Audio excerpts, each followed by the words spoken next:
صدر جلسہ کی جاتا اسٹیج پر تشریف فرما سامعین کرام السلام علیکم ورحمۃ اللہ وبرکاتہ۔ آج کا جو تعلیمی جلسہ ہے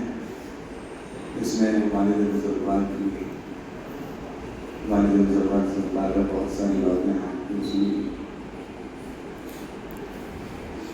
اب پہلی مرتبہ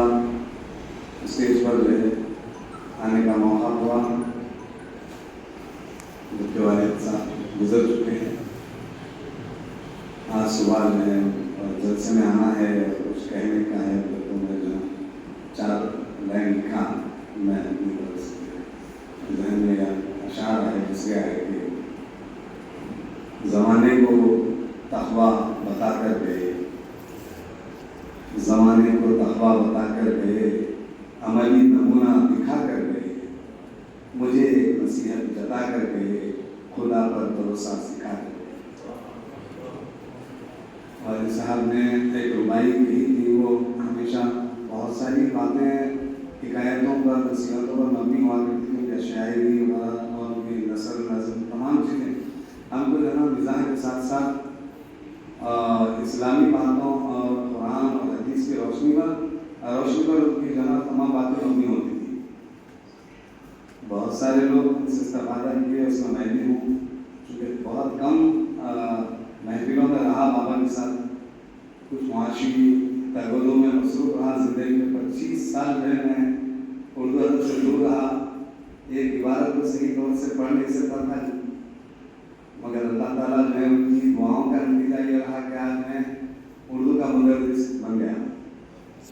یہ ایک میرے لیے ہی نہیں بلکہ ہمارے سارے خاندان کے لیے ایک حیرت انگیز بات ہے۔ تو کہنا یہ چاہ رہا تھا کہ ربائی کی جو ہے میرے ذہن میں ہے کہ آپ نے فرمایا کہ خوش نصیبی میری دیکھی آپ نے، خوش نصیبی میری دیکھی آپ نے، نیکیاں کچھ کی تھی میرے باپ نے۔ خوش نصیبی میری دیکھی آپ نے، نیکیاں کچھ کی تھی میرے باپ نے، ہے اگر اولاد میری بد نصیب پھل دیا ہے مجھ کو میرے باپ نے۔ ایک لفظ ایسا لگتا ہے کہ وہ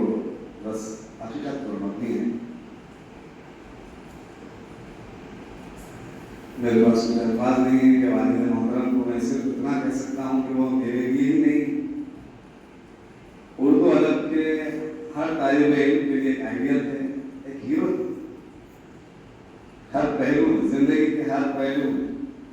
کبھی جو ہے وہ ایک معلم نظر آتے تھے، کہیں وہ ایک ہیرو نظر آتے تھے،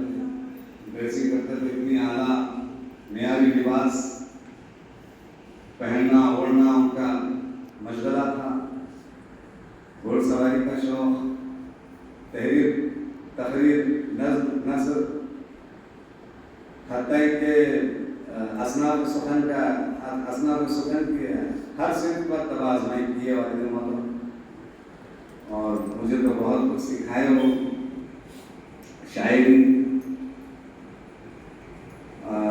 وزن، بحر، عروض، اس پر میں بہت زیادہ طویل گفتگو کرتا تھا، بابا سے بہت سیکھنے کی کوشش کرتا تھا، تو مجھے شروعات کچھ سمجھ میں نہیں آتا تھا، پہلے نہیں پڑتی تھی باتیں، تو میں پوچھتا تھا کہ بھائی میرے کیوں نہیں سمجھ میں آتا، تو بولتے تھے کہ یہ ایک وجدان ہے، وہ خدا کی طرف سے کبھی نہ کبھی کھل جائے، اور واقعی وقت آیا کہ وہ سمجھ میں آنے لگا اور کھلنے لگا۔ پھر میں مرزا غالب کے اشعار پڑھتا تھا، ان کو سناتا تھا بابا، تو بہت خوش ہوتے تھے۔ ایسا کوئی بھی اردو کے بڑے بڑے پروفیسر ہیں جو اتنے اچھے انداز سے نہیں پڑھ سکتے جتنا تم پڑھ لیتے ہو، مولانا یہ آپ کی جوتیوں کا دوپہر ہے، ہم آپ کو پڑھتا ہوا سنیں اس کے ذرا سیکھیں، ورنہ ہمارے لیے وہ مشکل تھا۔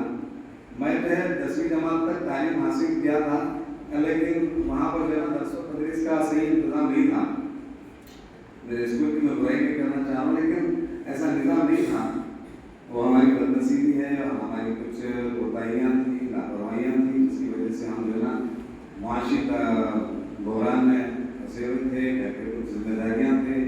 جس میں میں جو ہے مصروف رہا، مگر اللہ تبارک و تعالیٰ ان کی دعا سے ایک مرتبہ مجھے قلم دی،